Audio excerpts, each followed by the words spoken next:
The sun beat down on Paula as she made her way through the busy streets of Valencia. She could feel sweat beading at her temples underneath her mass of curly hair. At 20 years old, she still wore her chocolate brown locks long and wild like she did as a child. As she walked, Paula thought back to carefree days spent on the beach as a young girl, building sand castles, swimming in the gentle waves of the Mediterranean, her parents laughing and doting on her. How simple and happy everything had been back then. But when the recession devastated Spain's economy, everything changed. Paula's parents had struggled to find work, growing short-tempered and controlling as financial pressures mounted. The loving environment Paula had known vanished. Lost in memories, Paula didn't notice the intersection ahead. The blaring horn of an oncoming car startled her back to the present. Paula leapt back just in time, heart hammering. The driver shouted angrily out his window as he zoomed past. Paula bit her lip, blinking back tears. Ever since that close call years ago when she was hit by a bicycle, loud noises and traffic made her anxious. Composing herself, Paula adjusted the straps of her backpack and continued on. She breathed a sigh of relief when her building came into view.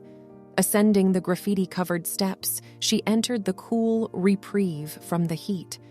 But as Paula climbed the worn stairs to their apartment, her anxiety returned.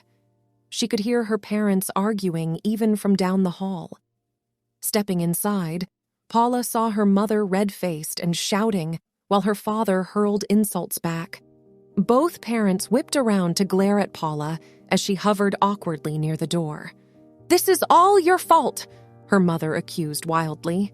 "If you weren't so damn selfish, always wasting money, we wouldn't be struggling."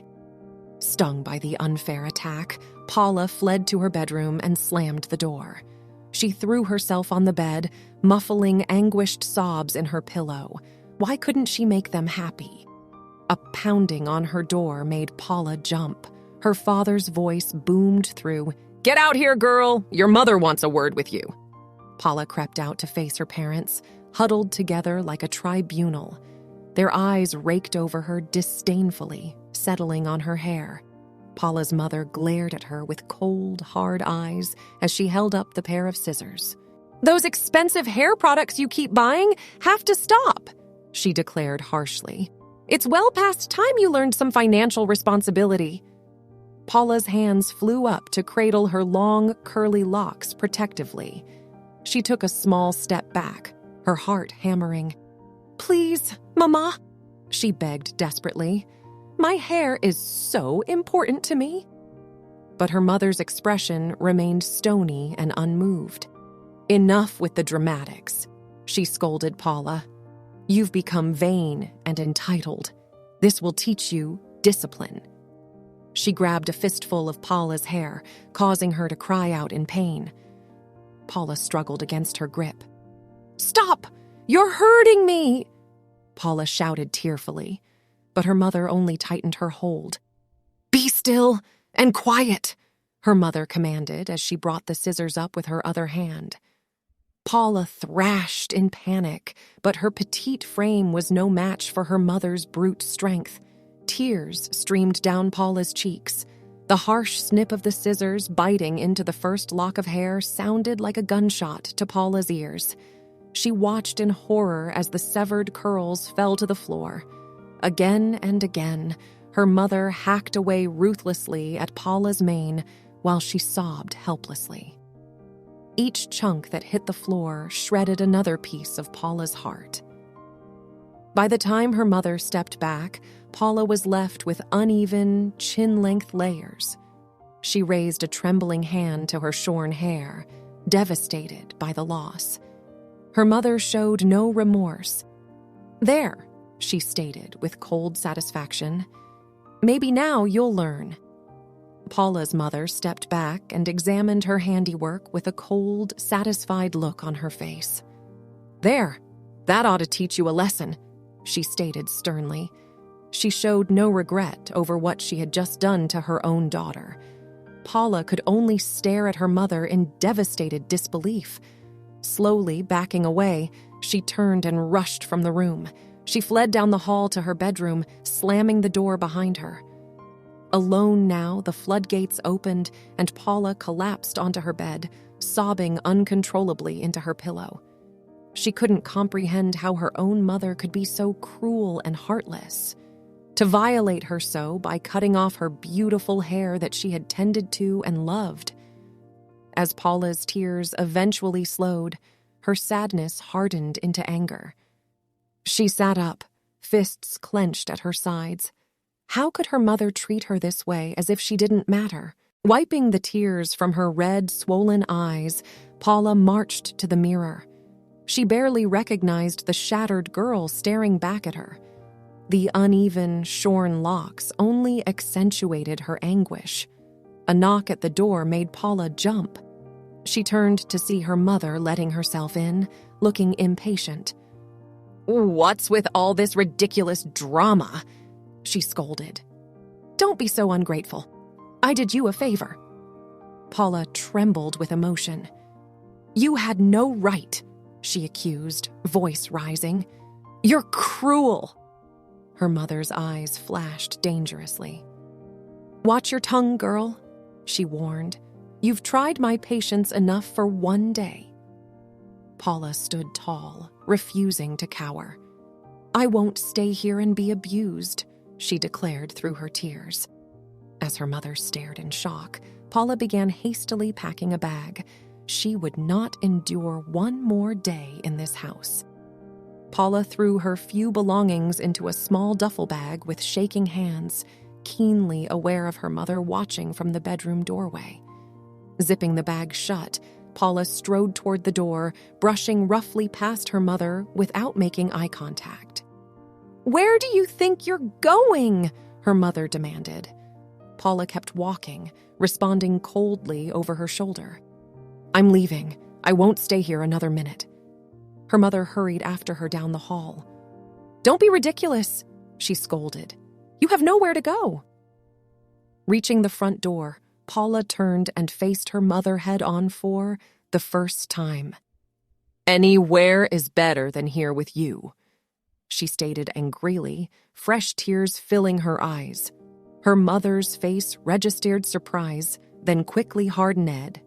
"If you walk out that door, don't even think of coming back," she threatened harshly. Paula stood up straighter, looking her mother in the eyes. "Goodbye," was all she trusted herself to say. Before she lost her nerve, Paula turned, opened the door, and stepped outside. She didn't look back as she descended the steps and walked away from the only home she'd ever known.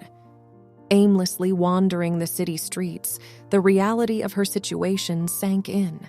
She had no money, no plans, but she knew she'd rather be homeless than endure one more day of torment. Paula wandered the unfamiliar streets of Valencia aimlessly. The duffel bag with her few belongings swung from her shoulder, its weight a constant reminder of her bleak situation. She was completely alone and adrift. As she passed countless shops and cafes, the reality began to sink in. She had no money, no job prospects, and nowhere to sleep tonight.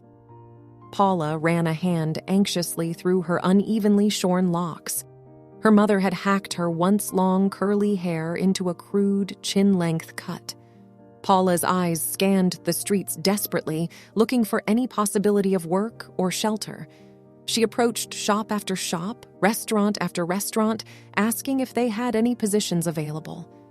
But her ragged, tear-stained appearance drew looks of suspicion and refusals everywhere. As darkness fell over the city, Paula was overwhelmed with despair. She had been wandering the streets for hours, with no luck finding shelter. Exhausted and defeated, it was clear she would be sleeping on the streets tonight. Paula made her way to a small public park and slumped onto an empty bench, dropping her head into her hands. The thought of spending the night alone and exposed in this unfamiliar city stirred panic in her chest. She ran her fingers through her crudely chopped, uneven hair. The makeshift haircut her mother had forced on her made Paula feel vulnerable, like a part of her identity had been taken away. As she sat wallowing in sadness, Paula overheard a couple of men leaving a nearby barber shop, laughing loudly. On impulse, she stood up and rushed over to the shop before it closed. Pushing open the door, Paula was met with the smell of shaving cream and sound of a radio playing softly. The barber, a middle-aged man with thinning hair, looked up from sweeping hair clippings. "I'm sorry, miss, but we're just closing up," he said apologetically. "Please wait!" Paula exclaimed. I desperately need someone to talk to." The barber studied Paula's distressed appearance and disheveled hair. His eyes filled with kindness. "Why don't you have a seat, dear?" he offered gently, patting the barber chair. Paula sat numbly as she haltingly poured out her story. The barber listened with compassion, handing her tissues when she broke down in tears. By the time Paula finished, the sky was black outside. Paula looked up at the barber with immense gratitude after pouring her heart out to this kind stranger. As he helped her up from the chair, his offer of a place to stay tonight brought fresh tears to her eyes. "Oh, thank you, sir. Thank you so much," she said earnestly. "I don't know how to repay your kindness."